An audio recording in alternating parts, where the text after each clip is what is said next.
भारतीय कुश्ती महासंघ के पूर्व अध्यक्ष और पूर्व सांसद बृजभूषण शरण सिंह को महिला पहलवानों से जुड़े यौन उत्पीड़न मामले में दिल्ली की राव जेमिनी कोर्ट ने बरी कर दिया है। कोर्ट ने सबूतों के अभाव का हवाला देते हुए ये फैसला सुनाया। ये मामला जनवरी 2023 में पहलवानों के जंतर मंतर प्रदर्शन के बाद सामने आया था। करीब 3.5 साल तक कानूनी प्रक्रिया चली। फैसले के बाद बृजभूषण शरण सिंह ने कहा कि उन्होंने शुरू से जो कहा था आज वही साबित हुआ।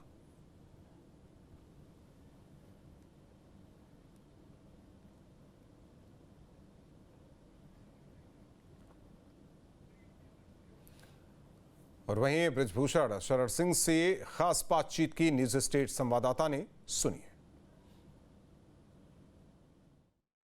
राव जेमिनी कोर्ट में एक बड़ा फैसला हुआ। पूर्व सांसद बृजभूषण शरण सिंह को बाइज्जत बरी कर दिया गया। लेकिन यह मामला केवल उनकी छवि को लेकर के नहीं बल्कि पूरे राजनीतिक करियर को लेकर के था। लेकिन अब वो बाइज्जत बरी हो चुके हैं। बृजभूषण शरण सिंह हमारे साथ में इस समय मौजूद हैं। सर, आज आपको बाइज्जत बरी कर दिया गया है। सबसे पहली प्रतिक्रिया क्या है? मैंने पहले दिन कहा था 18 जनवरी को कि अगर एक भी आरोप मेरे ऊपर सत्य पाया जाएगा तो मैं स्वतः फांसी पर लटक जाऊंगा। उस समय लोगों ने कहा था ये नेता है, बड़बोलापन कर रहा है। आज मेरी कही बात सत्य हुई। कोर्ट ने मुझे बाइज्जत बरी किया है, बरी नहीं बाइज्जत बरी किया है। और किसी भी संघर्ष के बाद जब आप सफलता की उच्च मुकाम तक पहुंचते हैं तो जो खुशी होती है वो खुशी मुझे आज हो रही है। मेरी छवि को खराब करने की कोशिश की गई, आज सब सारी चीज़ें निकल करके साफ साफ आ गई। लेकिन डिफेम करने की कोशिश की गई। क्या आपको लगता है इस षड्यंत्र में जो आप कह रहे हैं उन महिलाओं का ही हाथ था या कहीं ना कहीं उनके बैकअप में तमाम बैकअप में बहुत लोग थे? यही केजरीवाल था, कांग्रेस थी, ममता जी थी, पता नहीं कितने लोग थे। पार्टियां और बड़े लोग मिलाकर के 42 लोग थे। उनका नाम भी लिखा हुआ है। सब लिख करके रखे हैं, सब स्वाहा हो जाएंगे। सब स्वाहा हो जाएंगे।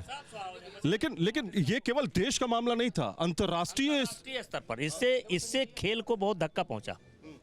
खेल को बहुत धक्का पहुंचा और विशेष करके किसी भी खेल की जो महिलाएं थीं उनके परिवार के लोग बहुत डर गए थे कि शायद खेल में ऐसा ही होता है।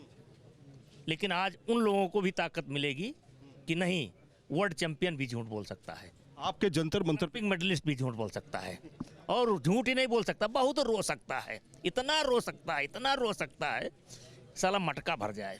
लेकिन वो महिलाएं तो यहाँ पर जंतर मंतर पे आंसू निकाल रही थी और रो रही थी, कह रही थी उनको इंसाफ नहीं मिल रहा है, जंतर मंतर पे प्रदर्शन। आज उनसे मिलिए जा करके उनसे। एक आखिरी सवाल कि इस तरह से आपको डिफेम करने की कोशिश की गई, अब आगे की आपकी रणनीति क्या होगी? हुई है वही जो राम रचि राखा, को कर तरक बढ़ावई शाखा। हम ईश्वरवादी हैं और ईश्वर ने कोई काम मेरे लिए सोच रखा होगा, वो काम मैं करूंगा। अब जैसे आज दिन भर आप लोगों के लिए सोच रखा है, कर रहा हूं। बहुत बहुत शुक्रिया। वीडियो जर्नलिस्ट कुलदीप बालियान के साथ सैयद आमिर, दिल्ली।